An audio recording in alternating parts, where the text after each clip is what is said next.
Hey guys, Meredith here from Revelation Health, and as you can see, we're not at the store today, but I have Kelly here of Simple Life Mom, and she has been making some incredible soaps for us that we're having in our store now. We're all using them and loving them. I think my personal favorite is the rose, but she makes these at her home, these natural soaps, totally non-toxic, with amazing ingredients that smell fabulous. So we're going to talk a little bit about her soaps in this video today because they're a really important product that she has in her line, and just kind of talk about the soaps. So why do you choose some of these ingredients? So I'm looking at the soaps. I see tallow, olive oil, coconut oil, lye, and can you talk a little bit about some of these soaps, why you chose certain ingredients?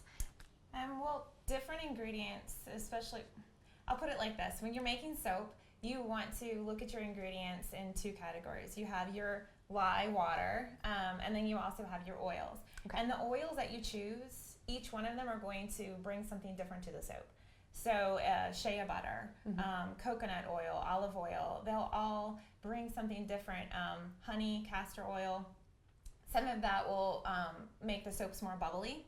Some of them will make them more creamy. They'll lather differently depending on which ones you use. So all of that's taken into account, and it's really a science. It's really interesting. A little chemistry experiment, right? Kind of like a lab. It really is. And the lye on the one side of it, a lot of people will say, I don't want to use lye. It's a dangerous chemical. It's been used in soap making for a long time, right? Yes. The lye. Well, you know what? My grandmother was telling me a story a couple weeks ago, actually. She was saying that when her mother, which would be my great-grandmother, when they were growing up, that she would make potash, which is potassium hydroxide, which is another form of lye.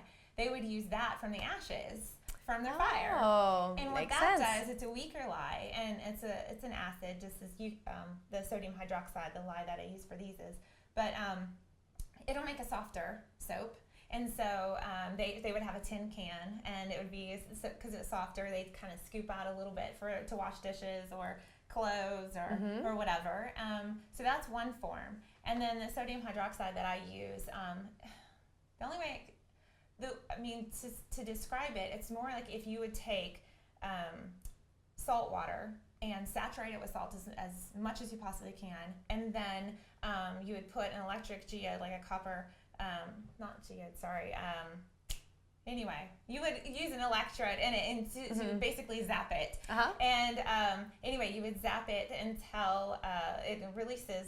It does release a gas, so you have to do this outside. But this is how people at home, I've never done it like this, but make their own lye, and then it goes down, and so basically it's a salt, and it is caustic, and that you don't want to put it on your skin. But what happens when you make soap is that it's a wonderful scientific. It's kind of like this. If you think about when you were in elementary school or whatever, I'm sure you used baking soda and vinegar. Oh, right? yes, did the volcano. Yes. So you do the baking soda and you do the vinegar, you put them together, and you have something that's completely different. You have the carbon dioxide as the gas output, and even the liquid that you have is not baking soda and vinegar anymore. It's a brand new thing. And it's the same thing with lye and oils. You put them together, and you come up with something that is completely different. And so that the lye basically busts open the oil molecules, and they combine to make soap molecules called saponification. And what we do is we have something called superfatting, where there is actually a lot more fat than there is lye. And so all of that lye is used up in making soap. You can't have soap without lye. It's impossible. And so it is an old process that they understood so long ago before they were even able to. They didn't know the science behind it, but they knew it worked. So you have this wonderful, cool combination, and like I said, the super fatting, so that you have these fats that are left over, and they're good oils, wonderful, that our skin nourishing needs. oils. You have to have them for just your like skin. we need them internally, we need them externally as well. Yes, and so yes, definitely. And so, so with these different ones, I have this is a shampoo bar, and this is a little bit higher of super fatty. And what that does is helps to nourish your hair even more. Nice. And you just rub it right on your scalp? Yeah, well, you lather just as you would. Oh, okay. And then yeah, you just in your hands, rub it on and there. then you rub, Okay. and these get very, very bubbly. So you'll have nice bubbles to rub into your hair. And it's very easy. So, and Love that. Great for travel, too. Yes. Yeah. And so I use that.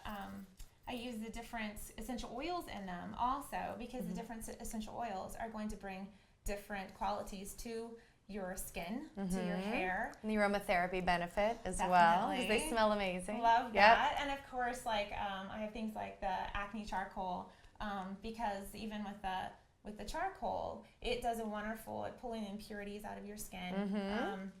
So there's different things. When I choose ingredients, it's not done on a whim. I do a lot of research, and I make sure that these are things that are pure and wonderful for you, and really nourish your skin. And like you said, the aromatherapy benefit is wonderful as well. Amazing. No synthetic fragrances can smell like this. It's just only from nature can these smells come. That's a pet peeve of mine. It drives me crazy when someone goes to all the trouble to make a soap and then they'll add the fragrance, not just the fake fragrances, but then also the coloring and the other stuff that they add to it, and it's kind of like you ruined it. And it's from nature. It's what we've been provided. Yes, yeah. If you see different colors and things in mine, it's all just from different, a lot of different clays and different herbs, different things. I mean, I use cocoa powder in this one to give it the cocoa swirl. Cocoa mint. So, beautiful. Wow. You just want to eat it. Tea, I know. Yeah, like a peppermint patty.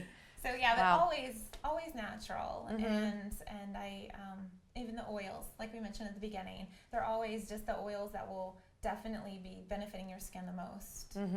Yeah. Well, they're a beautiful line, and I know made with a lot of love and intention. So we're so excited to have these soaps in the store, and you got to just get one of these, smell them for yourself. Truly some of the best handmade and homemade soaps with love that you can get out there. So thanks, Kelly, for making these for us, and thanks for watching, everyone.